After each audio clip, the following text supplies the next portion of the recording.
In Defiance of the Chryxt, Chapter 4. Justice found himself in familiar settings as they approached the northern pass. The main road was not safe here. The orcs had the entire road blocked off from approach. The woods surrounding the pass weren't all that safe either. The ears hanging from Graven's belt served to remind Justice of this every time he looked in the dwarf's direction. The wooded crossing to the northern pass had been perilous, but just as Coda had predicted, the area was swarming not just with orcs. Pagan war calls could be heard in every direction, and judging by their frequency, Coda was correct in just how big of a distraction all of his brethren competing to be the first to get over the northern pass would be for the orcs. By the time Justice and party reached the northern pass, it was clear they had not been the first to attempt the passage. The ground was littered with young pagan corpses that had been flattened by large stones, the first non-orc corpses the rangers had seen on his quest. At the very center of the pass, someone had constructed a blockade of logs. But who or what had done this? The construction did not appear to be Orcan in nature. The logs were too evenly placed. The wooden spikes that protruded from the barricade were too finely honed. Someone else, besides the orcs, had constructed this blockade. Justice wondered why whoever had organized its creation had come no farther towards the city of Magehome, but had instead allowed the chaos of the orcs to spill forth ahead of them. As he watched from his vantage point, hidden in the rough stones of one of the jagged peaks that guarded both sides of the pass, one of his questions was answered. He knew what had constructed the fortress. He saw a giant pink forehead rise up from behind the makeshift fort, hill giants. That's how the fortress had been constructed so quickly. Whoever had wanted it built literally had a gigantic labor force. Justice's confidence about crossing the pass easily began to fade. He knew before looking that Coda would be hiding behind him, looking at that same broad forehead with his same characteristic grin. When Justice turned and saw the grin he had expected, he suddenly had enough of this strange creature. "How can you smile like that when you see the corpse of easily 100 of your own race?" Justice demanded as loudly as he dared without fear of being overheard. "Do you not care for their deaths at all?" A strange reverence passed over Coda as he responded. "We are the sons and daughters of the Litany. Pagans do not die. With every generation, our souls are reborn. Besides, they lost their lives in a good fight. Look at it. It must have been glorious." Just then, Graven broke into their conversation. "Reborn or no, one thing I'm sure of. I don't think we can just walk over those logs and ask the giants nicely to let us pass."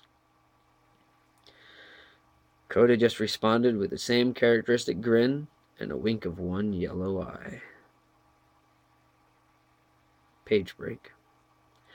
For at least the 1,000th time since meeting Coda, Justice wondered what misfortune the gods had given him to cause him to fall in with such a mad creature. Carefully pushed the strange leather pouches Coda had given him under the boulders above the impromptu fortress the giants had made. Though he did his best to press his flesh up against the jagged gray stones at all times, Justice was certain that he would be spotted in the rocks just above the giants' heads.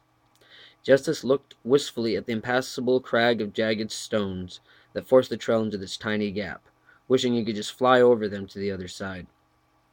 He tied a waxy wick to the last pouch and slid his way back to where the others waited, dragging along the longer wick that connected all of the pouches.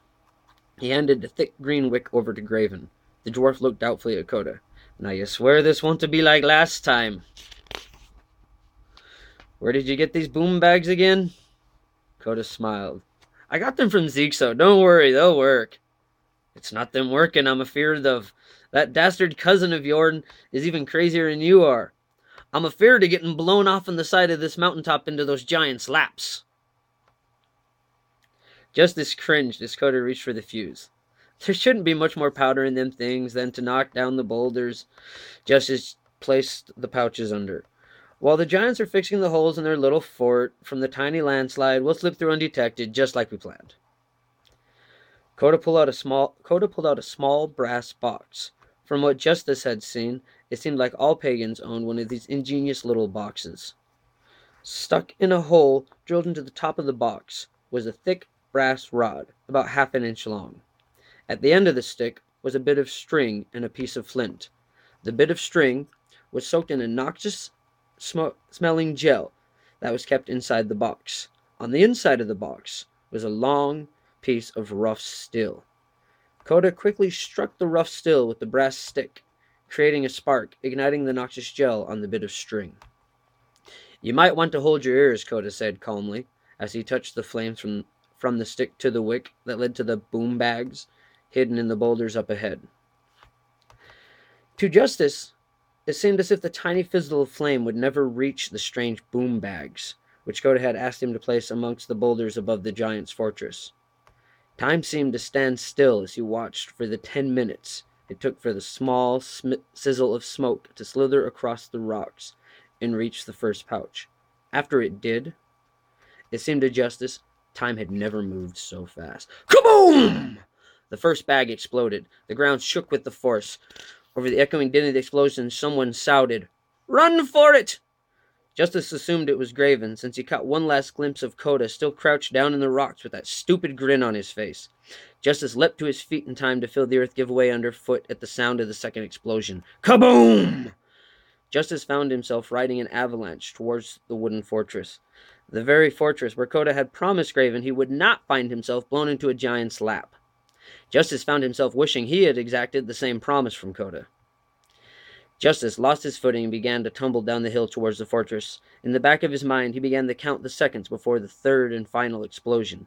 Amazingly, Justice managed to regain his footing, sort of.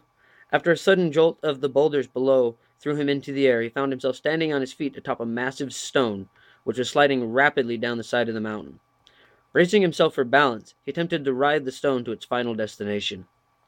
His father had told him a story once of a fishing village on the coast, where the village children did something similar to Justice's stunt on the stone, but they did it on a wooden board in the comfortably soft ocean surf.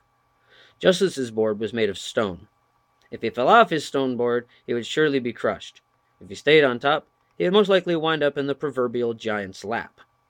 Justice was just beginning to believe that he might at least make it to the bottom of the hill alive, smack into the pointy fortress walls before he was crushed, when the third bomb exploded. Kaboom! Following the explosion was an ominous rumbling. Justice didn't dare turn his head to look, but judging from the sound, Justice doubted that after there would even be a northern pass to cross, much less that Justice left alive to cross it. Koda watched excitedly. Page break. Koda watched excitedly as the second explosion rocked the hillside. These were better boom bags than he had anticipated. His only concern was there might not be any giants left to kill when all those stones reached the fortress. Well, he knew Graven was going to tan his hide for this, but he had known that was going to happen before he'd ever lit the fuse. He wondered idly where Justice had gotten off to. Dumb kid should have stayed right in the pile of stones Koda had picked for them. It was quite possibly the only spot on this side of the mountain that was not going to be refaced by the time the third bomb went off. Graven was used to Koda's antics, and he knew he'd find the tough old dwarf somewhere among the rubble, clinging stubbornly to life and steaming like 3 feet of a 100-foot geyser, but unharmed nonetheless. When the third explosion went off, Koda finally caught sight of Justice surfing down the mountainside. That looks like fun, Koda thought to himself. I hope he's smart enough to jump before he hits the fortress wall. Kaboom! The third bomb exploded. Regretfully, Koda looked longingly at the mass of tumbling stone that was already dwindling before him as the avalanche carried it slowed down to the center of the gap. No time left for Koda to hitch a ride. He had work to do, while the giants were still reeling from the barrage of rocks produced by the explosion. By the time Koda reached the bottom of the hill, his worst fears were confirmed. There were no giants left to fight. The entire fortress was buried under a huge pile of stones. Somewhere in the distance, he could hear Graven cursing Koda's name at the top of his dwarven lungs. Best not to find him for a while, thought Koda, as he approached the mound of boulders that used to be a fortress. Koda began his search in the mound of stones, climbing up the fortress walls. No sign of the hill giants or Justice. Those boom bags were the best he had ever seen. He made a mental note to make a trade to Zixo for some more of those wonderful bags as soon as possible. Maybe next time he could do a little surfing of his own. Koda began to get a little concerned as he searched amongst the rubble. No signs of life anywhere. He was beginning to think maybe he had made an error in judgment by using all 3 boom bags. Finally, he located Justice, unconscious, dangling upside down from his bootstraps, about 10 feet in the air. It looked as if his stone surfboard had veered off to the side of the main avalanche and struck a large tree, launching Justice up into the branches. Coda snickered to himself. Well, at least the stone had enough sense to jump, even if Justice had not. Justice awoke, lay down on the hillside. Graven was still launching an endless tirade of curse words at Coda, who grinned sheepishly at the dwarf, a subtle look of amusement playing across his vaguely lupine features. Justice was not so amused. He groaned and rolled over onto his side, trying to get back onto his feet. Coda turned. Hey, man! That was some of the best thirsting I've ever seen. Wish I'd thought of that. Just then, Justice wished he had as strong a mastery of curse words as Graven seemed to possess.